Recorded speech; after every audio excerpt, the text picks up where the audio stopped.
The Wrekin is a very large hill situated in the county of Shropshire, near the city of Shrewsbury in central England. Its name comes from the ancient Roman town of Wroxeter.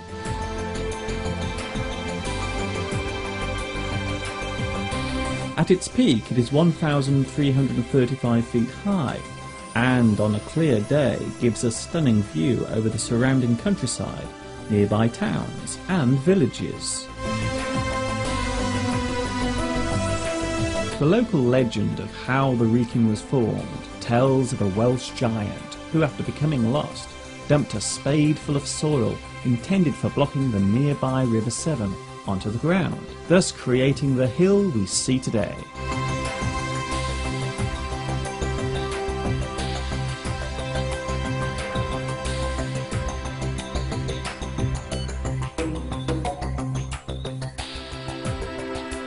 Some of the oldest rock formations in the world can be found here, with some dating back over an estimated 2 billion years. This piece of shaped stone is called a triangulation pillar or a trig point.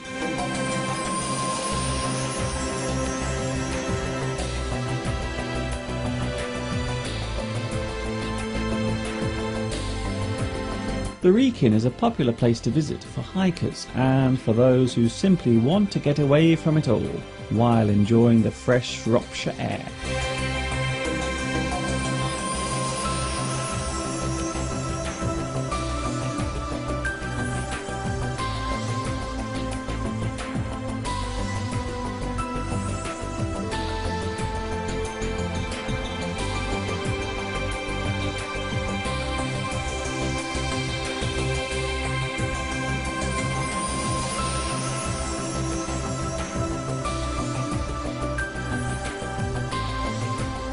This structure is called a toposcope and shows the distances of all the surrounding towns and visible landmarks. Sadly, the low cloud has settled on the hill, so there will be no stunning views for us today, I'm afraid. You know, the world of English is a fun and exciting place to be. I'm so glad you could join me for another lesson.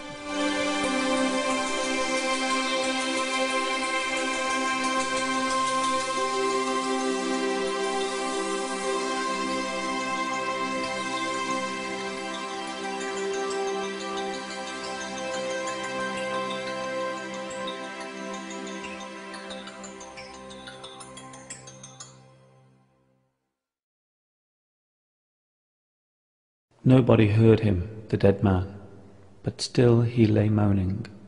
I was much further out than you thought, and not waving, but drowning.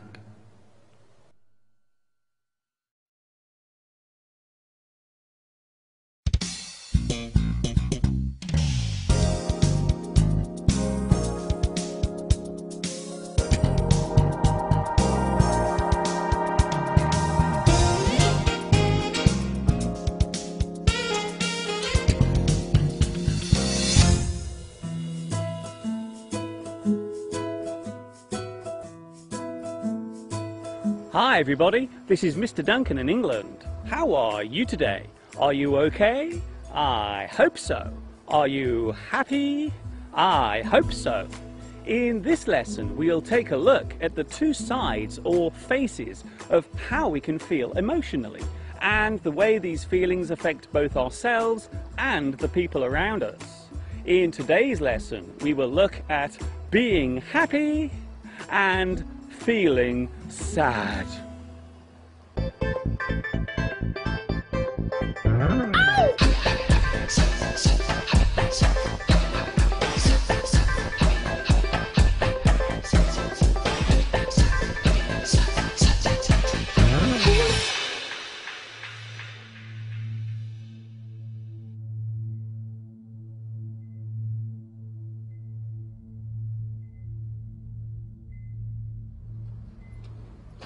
We all have feelings. They are the individual parts of our character that show the way we feel, depending on the situations around us. When we say feelings, we are actually describing one feeling at a time.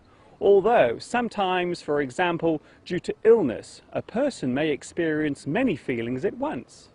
The way you feel relates to your emotional state, mood, frame of mind, temper, disposition, state of mind, spirit. The prefix good or bad can be added to all of these words to show a positive mood and a negative one.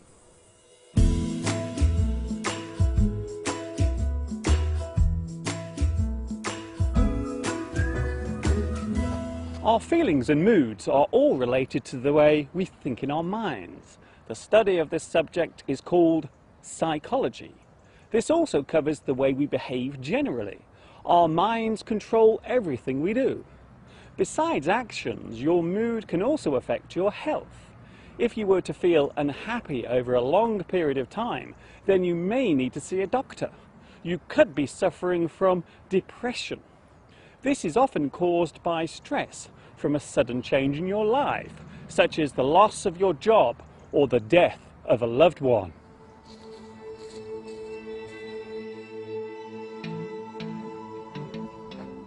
It may sound strange to some people, but your mood can be affected by the weather. Psychologists have found that a chemical imbalance in the brain can cause us to feel sad when there is little sunlight about. Those affected will feel happier and more content during the summertime, while during the short winter days they may find themselves becoming depressed and gloomy. This feeling even has a name: SAD, Seasonal Affective Disorder.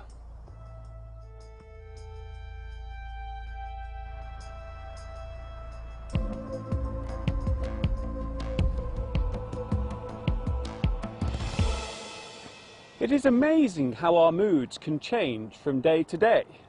You may find yourself jumping for joy on Monday and feeling down in the doldrums by Friday.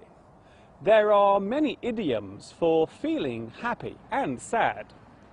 Happy as Larry, to be very happy. Jump for joy, to show your happiness. Smile from ear to ear. A happy face. Happy-go-lucky, a cheerful person. On top of the world, so very happy. Down in the dumps, to feel unhappy. Under a black cloud, sad and depressed. In the doldrums, to feel sad and gloomy.